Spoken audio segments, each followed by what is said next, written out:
बांग्लादेश की राजधानी ढाका में हाल ही में एक दुर्गा माता के मंदिर को गिराए जाने की खबर ने न सिर्फ भारत को झकझोर दिया, बल्कि बांग्लादेश में रह रहे हिंदुओं की सुरक्षा और अधिकारों पर भी गंभीर सवाल खड़े कर दिए हैं। भारत सरकार ने इस घटना पर कड़ी प्रतिक्रिया दी है और बांग्लादेश की सरकार पर आरोप लगाया है कि वह इस घटना को रोक सकती थी, लेकिन जानबूझकर चरमपंथियों के दबाव में आकर चुप रही। आखिरकार क्या है सारा मामला, जानते हैं इस वीडियो में। लेकिन आगे बढ़ने से पहले इस वीडियो को एक लाइक करके चैनल को सब्सक्राइब जरूर कर लीजिए। ढाका के खिलकट क्षेत्र में स्थित एक छोटा सा दुर्गा मंदिर दशकों से वहां की स्थानीय हिंदू आबादी के लिए श्रद्धा का केंद्र था। हाल ही में कुछ कट्टरपंथी समूहों ने इस मंदिर को लेकर विरोध करना शुरू कर दिया और आरोप लगाया कि मंदिर अवैध जमीन पर बना है। इस पर बांग्लादेश की अंतरिम सरकार ने एक तरफा फैसला लेते हुए मंदिर को गिरा दिया। भारत सरकार के अनुसार अगर बांग्लादेश सरकार चाहती तो इस विवाद को शांति से हल किया जा सकता था, मंदिर को सुरक्षा दी जा सकती थी या फिर कोर्ट में मामला ले जाकर कानूनी प्रक्रिया के तहत निर्णय लिया जा सकता था, लेकिन ऐसा नहीं किया गया। उल्टा सरकार ने मंदिर को गैर कानूनी निर्माण बताकर सीधे गिरा दिया।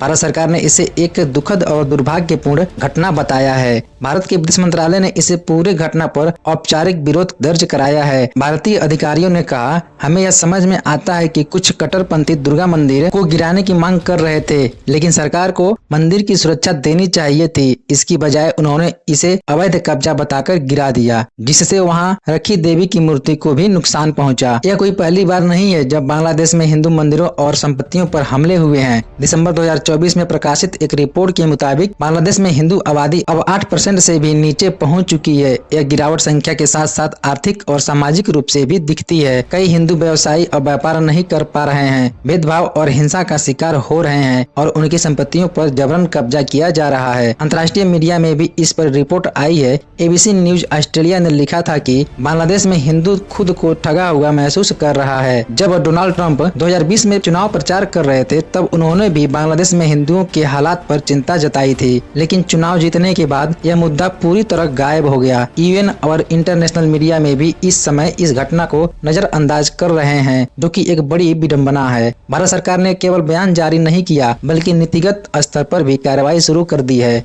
बांग्लादेश के साथ जो व्यापारिक सुविधाएं भारत ने पहले दी थी, उनमें कटौती की गई है। इसके अलावा सबसे अहम फैसला जो आने वाले समय में देखने को मिलेगा, वह है गंगा जल बंटवारा संधि को लेकर। 1996 में भारत और बांग्लादेश के बीच एक संधि हुई थी, जिसके तहत गंगा नदी के पानी का बंटवारा तय किया गया था। इस संधि के तहत भारत ने बांग्लादेश को 50% पानी देने का वादा किया था, लेकिन यह संधि 2026 में खत्म हो रही है और ऑटोमेटिक रिन्यू नहीं होगी। इसका मतलब है कि भारत चाहे तो इसे रिन्यू नहीं कर सकता है। यह संधि उस समय की गई थी जब बांग्लादेश के प्रधानमंत्री शेख हसीना भारत से अच्छे संबंध चाहती थी, लेकिन आज का बांग्लादेश बदला हुआ है। अब वहाँ की सरकार, चाहे वह मोहम्मद यूनुस हो या फिर भविष्य में BNP Bangladesh nationalist party, Bharat विरोधी रुख रख सकती है। रिसेंटली बांग्लादेश ने पाकिस्तान और चीन के साथ मिलकर एक नई रणनीतिक बैठक की है। इस बैठक में तीनों देशों के प्रतिनिधि शामिल हुए और भविष्य में सहयोग पर चर्चा की गई। यह भारत के लिए एक जियोपॉलिटिकल चेतावनी है, क्योंकि चीन और पाकिस्तान पहले से ही